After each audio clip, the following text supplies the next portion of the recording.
Hello everybody and welcome back. My name is Carrie and today I am continuing, finally, my age recommendation series. The first one I did more than 6 months ago, if I remember correctly, and that was for 7 to 10 approximately. So now I am continuing that series with 11 to 13. Again, these are approximate age groups because I was reading at a 4th grade level in 1st grade and then just kind of stuck myself there because they were easy and I liked them and it made me feel good. Eventually I did start pushing myself and got to the point where I decided that reading Les Mis and War and Peace at the same time in high school was a good idea, and reading Lamort d'Arthur my first year of law school was also a good idea. Neither of those are good ideas, by the way. Read them separately and not when you're in a huge learning curve. But I got through all of those and actually enjoyed all of those. So, point being, you can be at vastly different levels. These are just general recommendations, the things that I still enjoy reading and that are appropriate-esque for the generalized age groups. Let's get started. First of all, we have to include Percy Jackson, the Lightning Thief series, and Harry Potter, because that's pretty much exactly what this age group is, Percy Jackson and Harry Potter. That said, we're not going to go into a whole lot of detail because we all know exactly what those are. Next up, we have Dragon's Blood by Jane Yolen. This is a quartet that follows Jaqen, who works for Dragon Barnes, and then we meet another character whose name I can't recall, sometime in the second book, I think. And they live in this super harsh world where if you go out at night, you freeze to death. But the dragons can go out. And there's a war going on. It's a very good series. I don't know that it's necessarily super intricate, but again, it's middle grade, so it's not necessarily meant to be as intricate as an adult fantasy. But I loved the dragons and I really enjoyed the twists that occurred in, I want to say, the 3rd book. It was really fascinating to watch the characters develop and watch their relationships with the dragons. Next we have Little House on Rocky Ridge, The Rose Years by Roger Lee McBride. These books, and by extension also the Laura Ingalls Wilder series, would fit into this category, follow Rose in the late 1800s, early 1900s, as she grows up in the Midwest and then eventually moves to Missouri. I'm fairly certain it's Missouri. Missouri is not the Midwest, by the way, in case you're wondering. So I really enjoyed this series and the Laura Ingalls Wilder series because it shows not the rich people of this time period, the early 1900s, which, while I find the rich people fascinating in every era, it's also really fun and fascinating to read about the not rich people. So I loved this series, and this one and the Laura Ingalls Wilder series are series that you can follow as they grow up because obviously they don't just stay stagnant in one year. Then we have The Bronze Bow by Elizabeth George Spear. If we're being very honest, I do not... Oh yeah, it is Roman. Alright. Okay. I like all 4 of her books. She's only published 4. But for the sake of brevity, we will go with The Bronze Bow. This one is set in ancient Rome. And if we're being completely honest, that's about all I remember. The Sign of the Beaver is set in the States, and it follows, I think, a white boy who interacts with Native Americans. I don't know where in the States, though, which vastly changes the interactions, I know. I need to reread these books.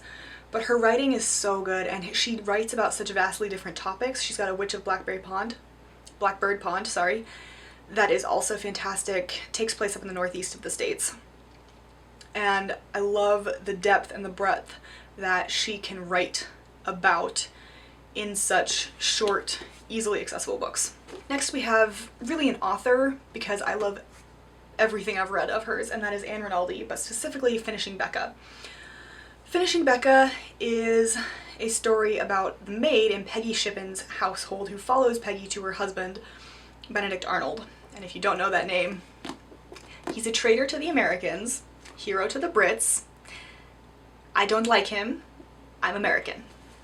So, but this was just really fun.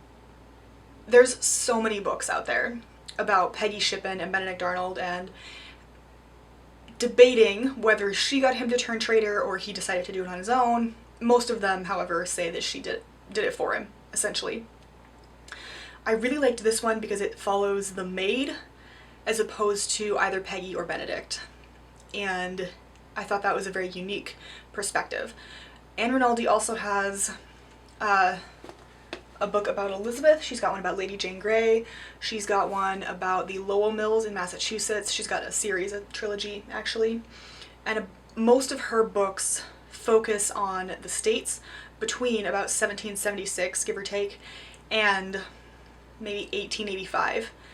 At least the ones I've read. She has many, many, many, many, many books, but I adore them.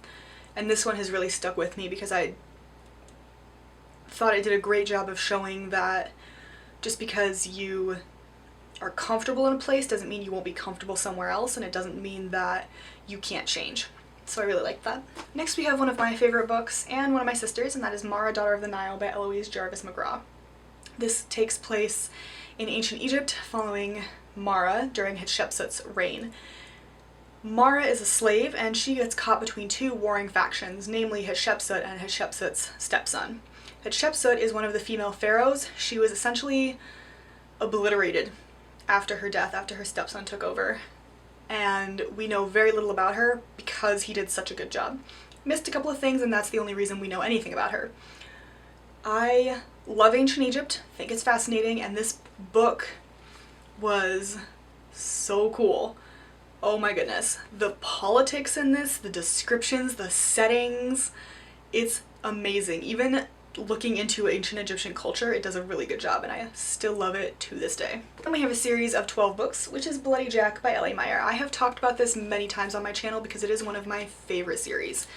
We start out following Jackie, who is about 10 at the beginning of this book, and it takes place in the early 1800s. I can't remember if it's before or after or during the Napoleonic Wars, but sometime about 1805 to 1810, we'll say. And she's an orphan in London at this time. Not a great time to be an orphan. She saw hanging when she was young and has decided that she is going to be hanged by the neck because she stole a loaf of bread. That is just her fate. This is how the things are going to end for her if she stays in London. So to avoid that fate, she cuts her hair, goes by Jack, or Jackie, and joins the British Navy as a cabin boy.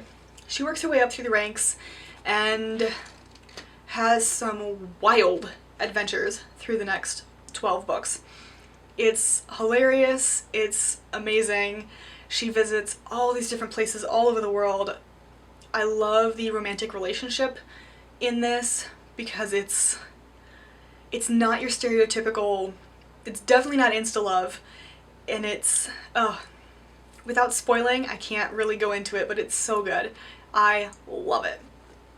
And the way she finds friends and family, it's just perfect. So I definitely recommend this one. Next we have Neela by Chitra Banerjee Divakaruni. I'm sorry, I'm fairly 99.9% sure I butchered that, and I'm really sorry. But anyway, this is part of a series. It's not a traditional series, they're more companion novels, but it is a branch of American Girl called Girls of Many Lands. And this is India, so we follow Neela in 1947. Her father's been arrested because India's trying to break away from Britain. They succeed. And so Neela goes on this trip to get her father out of jail and bring him home. In doing so, she faces a lot of obstacles, not least of which is the British.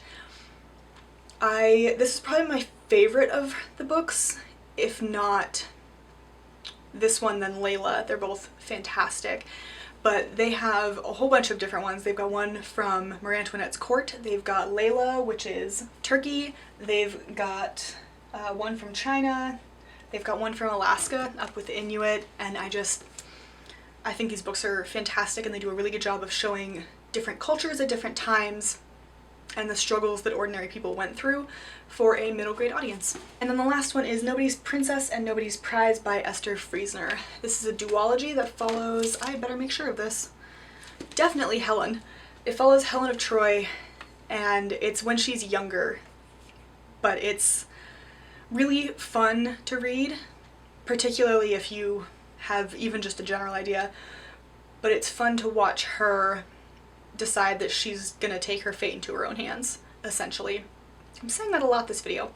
But anyway, specifically this duology, she also has about 4 other duologies set in various places such as Japan and Ireland, all following young women who decide that they are going to take their own fate into their hands. And I just really love it. Those are my age recommendations for approximately 11 to 13, probably closer to 14, just depending on the book and where you are in the series, especially because a lot of these do follow the characters as they grow up, such as Bloody Jacket follows her from when she's about 10 to when she's about 20, 21. Again, there's 12 books, so it does mature with them. But I think they're all really good, and there are definitely at least several books that you can start with in middle grade and continue if the kid wants to and is mature enough. So, hope you enjoyed, and I will see you in my next video. Bye!